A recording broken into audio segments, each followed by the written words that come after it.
اعوذ باللہ من الشیطان الرجیم بسم اللہ الرحمن الرحیم وبہ نستعین وصلی اللہ علی محمد وآل محمد۔ الہادی ریسرچ اکیڈمی کا جو سیکشن آپ کے زیر نظر ہے،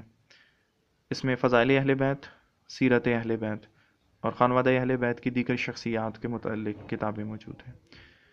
اس میں الغدیر، انسائکلوپیڈیا آف حضرت علی، نور علی اور سیرت معصومین جو کہ حسن المقال کے نام سے جانی جاتی ہے، الدمۃ ثاقبہ، علی کی بیٹی، شہید ابن شہید اور کتاب مستطاب، مجمع الفضائل، دلائل حقانیت معجزات امام رضا، سپرمین ان اسلام، ائمہ اہل بیت فکری و سیاسی زندگی، امالی شیخ طوسی، قطرہ از دریائے فضائل اہل بیت، نجم ثاقب اور جار جار دو کی شہرہ آفاق کتاب، امام علی صدائے عدالت انسانی، نور المشرقین فی احوال الصادقین، عیون اخبار امام رضا، امہات معصومین، اصحاب امام علی، امہات المعصومین، البتول،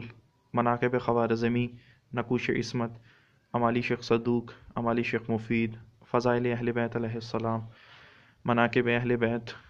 اسرار امامت،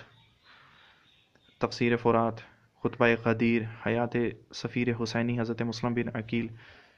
3 عظیم ہستیوں کے انقلابی خطبے، حضرت شاہ بانو خاتون، آب کوثر اور دیگر کتابیں موجود ہیں۔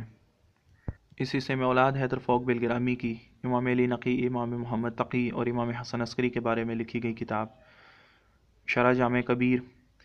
اور یہ تمام کتابیں جو امام علی نقی علیہ السلام پر لکھی گئی ہیں عربی اور فارسی زبان میں، یہ وہ تمام کتابیں موجود ہیں جن میں دانش نامہ امام ہادی، دا لائف آف امام علی الہادی، آشنائے زندگی امام ہادی، دانستہائے امام ہادی، مؤسسہ امام الہادی، ہادی امت امام علی نقی، تاریخ سامرہ، حیات امام علی نقی، النور الہادی فی اصحاب الہادی، زندگانی حضرت جواد بسکری عین، زندگانی امام علی ہادی، امام علی الہادی سیرہ و تاریخ، اور اس کے علاوہ اور بہت سی کتابیں جو امام علی نقی علیہ السلام کے بارے میں لکھی گئی ہیں وہ یہاں پر موجود ہیں۔ مدینۃ المعاجز عربی 5 جلدوں میں، اور اس کے علاوہ تاریخ حسن مجتبیٰ، تاریخ کاظمین، تاریخ جنت البقیع، انتظار ولایت عصر، آخری امید جہاں، اور یہ اختتام پر یہ 73 وہ مقالے ہیں جو ایران میں امام علی نقی علیہ السلام کے بارے میں لکھے گئے ہیں، وہ موجود ہیں۔